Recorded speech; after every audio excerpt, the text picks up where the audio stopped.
Welcome to Rhyme City, a celebration of the harmony between humans and Pokémon. Oh, jeez. Here we go. I know you can't understand me, but put down the stapler or I will electrocute you. They try to talk to me all the time. All they hear is Pika Pika. You can hear him, right? Pika Pika! Yeah, Pika Pika Pika, he's adorable. You're adorable. They can't understand me, kid. Can no one else hear him? My first time here. He's not going to distract you, is he? Not at all. I don't even see it anymore. When I look at Pikachu, all I do is I taste chocolate. I've taught my brain to just taste chocolate. That is brilliant. Right. I can't believe you've done that. Thank you. It's amazing. So, Ryan, is it not enough that you've taken over the X-Men franchise, now you have to take over Pokemon? I've done nothing, no such thing. I've done no such thing. I've only been in one X-Men movie. Yeah, I don't know. I definitely love my job. I'm really lucky to be able to. I didn't know that this movie was going to turn out this well. I thought, that was a big old swing. I just was leaving it up to this crack filmmaking team. So I think they're going to actually change the name to Print Money. Oh wow, That's actually. yeah. I think after the screening today, that's. That might be a little audacious. That might be a little audacious. It might be more change the name to like making up for other movies we missed on. We're not talking about that. Let's not go there. So, how did this happen? How did you get involved? Why are you Pikachu? How did this happen? I don't know. Can I get out of it? No, it's too late. Like you're in. 12-picture deal. It was crazy. They sent me a CGI like fully rendered Pikachu. They sent me a link to it, which was paired with my voice using dialogue from Deadpool.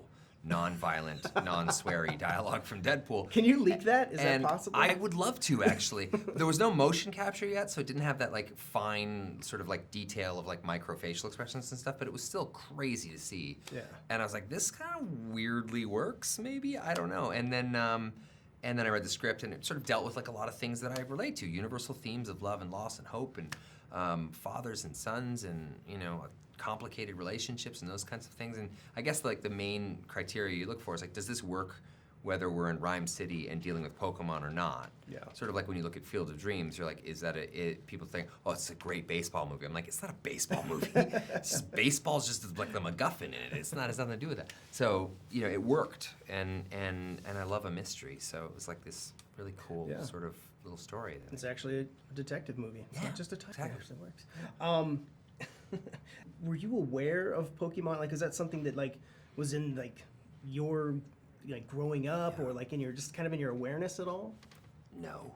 I mean, I knew of Pokemon. It's a worldwide phenomenon. I mean, this thing's got a gigantic cultural footprint. But I'm not going to be that guy who's like, oh, I've been a fan my whole life. My God, I got married to the Pokemon theme song. I mean, no, I didn't know much about it. I didn't know any nuance or detail. I knew of Detective Pikachu. Heard the title. I knew of Pokemon. I knew it was a big, big deal. And then once I signed on, I sort of did a kind of a crash course to sort of get knowed. So what does an impact like this have for your kids? Because you're a dad, and this is their. I mean, I have a son. He saw this poster, and he's like, he sees everything just by the nature of my job. But this is one where he's like, we're gonna see this, right? Yeah. And I was like, yeah, of course we're gonna see it. I'm pleased to say that this is the first time I've ever done a movie that my children are absolutely psyched to see.